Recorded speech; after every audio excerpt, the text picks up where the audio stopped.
Good Monday morning of the 30th week of the Inordinary Time. This really is early. This is only 3:30. What is it, quarter to 4 in the morning or something? I have mass in a little while. Anyway, I'm a little bit behind, so I wanted to get into some of these videos. Anyway, today's the interesting reading in St. Luke, okay? And it's one of the miracle stories where our Lord comes in. I think he's coming into a synagogue. Yeah, he's coming into a synagogue, and there's a woman stooped over, and she's for 18 years she's quasi, you see, she's probably arthritic, okay, but she's all stooped over, and our Lord walks over, he touches her, and he cures her. She stands up. Well, Pharisee says, "Hey, pal, don't do it on the Sabbath." Okay, he says, "Come on." He said, "Look, at if you had an ass or a camel or something that had to go out and get watered on the Sabbath, you're going to take her out and take him out and get one. This woman's been crippled for 18 years. Come on, what's the matter with you?"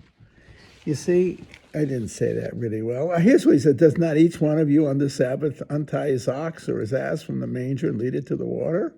He said, "This daughter of Abraham, whom Satan is bound for 18 years, ought she not to have been set free on the Sabbath from this bondage?" You see? Here's the kicker, I think. You know, the Pharisee is basically right, or whatever he was. I'm pretty sure he's a Pharisee or a scribe. He's a big shot. He's a leader. He's a leader, okay? And he's not wrong, but he's not right enough. You see, he follows the rules. He's right. You don't work on the Sabbath. Not even pulling off a first-class miracle. But you see, he's right about the law, but he's wrong about the spirit. And that makes him even wrong about the law, insofar as the law became an end in itself, instead of really what it should be about, the freeing of the soul. God didn't create us to be slaves or robots. He created us for freedom, the freedom of the children of God, you see. The laws are the minimal condition of civility, but they are not the maximum call to excellence. When I teach my kids that in class, I say, well, it's important. There are minimal conditions of human civility, those we will call both the moral and civil laws. But is that all there is? We are called to a virtuous way of life, which transcends that. It's Aristotle. It's not disobedient to the law, but is to be a wisdom of life. And that's what we are called to. I was thinking about that because I beat this thing to death. I'm sorry, but I do it a lot at the 6:30 Mass and the weekdays, okay? Because the 25 or so people there, they're my age, a little bit younger, a little bit older, not much younger. There's a young a brother and sister. They're maybe in their 50s. They come in with their father. It's a beautiful thing to see. Their dad is in his mid-80s, and Mary Beth is, I think, around 50, and her brother, I think, is a little younger. They come in on a regular basis to pray with their father. Isn't that neat?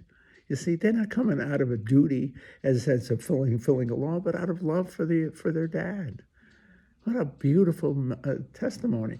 But you see, when I bring that up, it's because at the 60th, if you ever watch it, I come after our generation. The generation is sitting out there because in so many ways we were raised with this kind of Pharisaic legalism. We were heavily burdened by it. We didn't hear gospels of love. We heard obedience and fear and sin. That's why the confessionals had Saturday would have 10 or 15 people in a row standing in a line to go in. I remember when I was first ordained, we would hear confessions for 2 hours, around 2 hours in Saturday afternoon and again at night. Okay? Because the lines were so long. You see, and for so many instances, and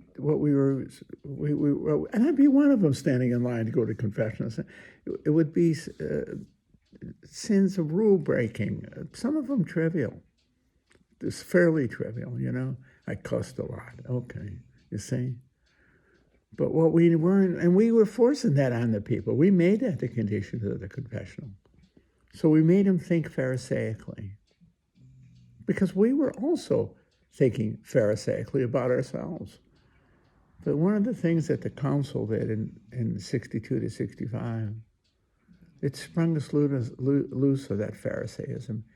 it really recognizes our calls to love. It doesn't minimize or doesn't eliminate the necessity of, especially within the church or for structures or canon laws and all that. But it's not, that's the minimal condition. The maximal condition is to love well and love self-sacrificially, to love well, to free each other through love of the bondages of life. That's what Christ does with this woman. This woman bent over. Think of her as bent over by the vices of life, and he frees her from it. When I think of the confessional, I think of the preaching of the church. It's not meant to place a burden, but to remove the burden, to free us from the handicaps of life, the vices. That's Aristotle as well. If Aristotle were alive today, he'd be a Christian. See? Because he'd see his virtues who are also not only good and humanistically good, but also holy. He taught us how to live. See? How to live as a neighbor, a good neighbor, a virtuous neighbor. And that's what we are called to, even more so, a self-sacrificial neighbor. Aristotle couldn't have known that, but we do. In imitation of Christ, we are to free each other from the bondages of life, the vices. I see that. I see that so clearly in the preaching of the church, now especially. Not what I heard when I was a boy. Not what I heard. It was the Passionists that freed me from that, because they taught me to look at Christ. And the council, but especially the Passionists, because we look at Christ crucified. And how could you be pharisaical when you're seeing the love of Christ on a cross, crucified for us? And a call to self-sacrifice as well. We share in not only in the suffering of Christ, but in the mission of Christ to free the world from its handicaps, from its bondages. And this is the demonic bondage of vice.